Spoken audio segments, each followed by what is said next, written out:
ہم نے سب سے بڑا ظلم یہ کیا کہ اگر ہم نبیوں کو جھوٹا سمجھنا چاہتے ہیں پہلوں کو بھی قادیانیوں کا پڑھ نبی بن گیا، اب ایک کرسی پر بیٹھ گیا مگر لائق نہیں تھا، پیش گوئیاں جھوٹی نکلی، لوگوں کا پیسہ ہڑپ کر رہی ہے۔ لوگوں نے اعتراض کیا یار یہ کیا، نبی اور اس کی پیش گوئی، کہا میری نہیں سچی نکلی، یونس کی جگہ سچی نکلی، اگر میں نے یہ ہیرا پھیری کر لی فلاں پیغمبر نے نہیں کی۔ اس لیے اس تحریک کا نتیجہ یہ اگر کوئی آدمی اس کو اچھی طرح پڑھے نا، وہ اللہ کی قسم پچھلے پیغمبروں کو بھی سلام کہہ دے گا کہ اگر ایسے ہی گزرے نا تو یہ نبوت کوئی شے نہیں، سب فراد۔ میں نے اس سے کہا مباشرہ سے کہ یہاں حال میں قادیانیوں کو دعوت دو، مجھے بڑھاؤ، میں نبوت پر لیکچر دوں گا کہ نبی ہوتا کیا، پھر سوال کرنا، میں بتاؤں گا کہ یونس کی پیش گوئی پوری ہوگی۔ وہ خدا کے بندو اگر نبی کہے اور پورا نہ ہو، نبی کیا ہوا پھر؟ وہ ایک نجومی ہوا نا کہ کوئی بات سچی۔ دین کی جڑیں جتنی اس تحریک نے ہلائی ہیں،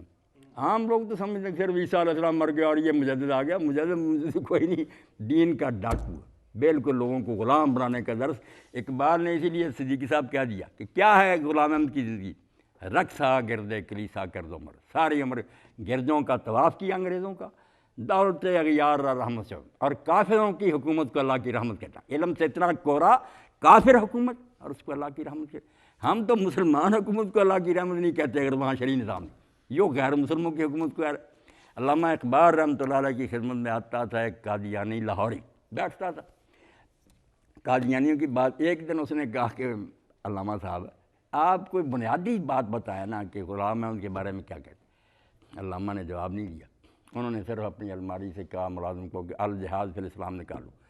سید ابوالعلا مودودی رحمۃ اللہ علیہ شروع کی کتاب چھوٹی عمر میں لکھی، دے دی اس کو 600-700 روپے کہ لے یہ پڑھنے کے بعد بتانا۔ اس نے پڑھی، حالانکہ اس میں قادیانی کی بات نہیں تھی، اسلام کا تصور تھا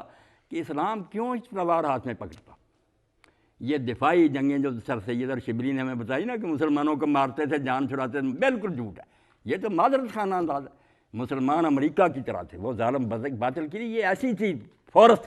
کہ دنیا کے کسی خطہ میں بدماشی ہوگی ہم اپنی فوجیں وہاں داخل کر دیں گے، اجازت لینے کی ضرورت نہیں، خدا کی زمین کو ہم نے ظلم سے پاک کرنا۔ یہ ایک لشکر تھا مسلمان خدا کا، بغیر تنخواہ کے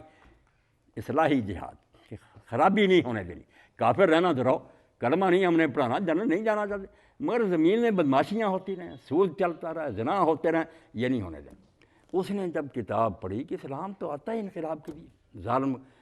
آیا، علامہ صاحب کو کتاب دی،